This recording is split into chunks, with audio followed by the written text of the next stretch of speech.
Traditional therapy did give me at least half of the mark, and there is value in a lot of approaches that are out there that have more to do with knowledge. What I'm seeing and what the difference is with Atman is the embodiment of wisdom. And I have the saying that is that only when knowledge becomes embodied does it actually become wisdom.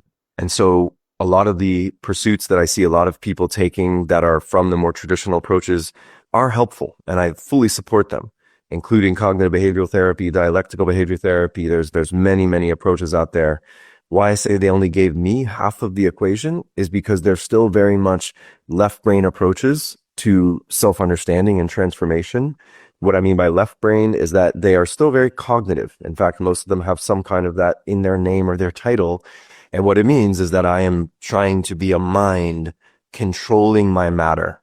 If I can only think the right thoughts, if I can put up the right post-it notes on my mirrors to make sure I remember my daily affirmations, then somehow my body will just follow suit and listen.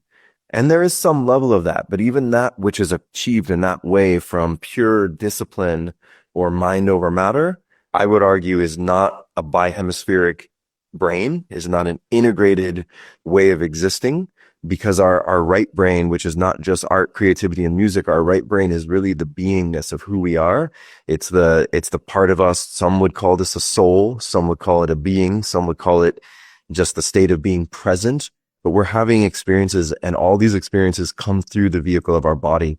And so what the difference is, what we're bringing forward at Atman is Wellness 2.0, a mind-body connection that isn't just, oh, I'm taking care of my mind here and my body there, but that we're actually taking care of them together.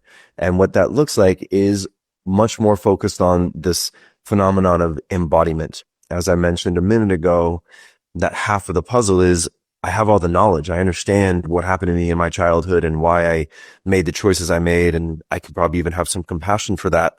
But all the things that happen in childhood or other traumas throughout the timeline of our life, they're all imprinted and stored in our body, in our nervous system.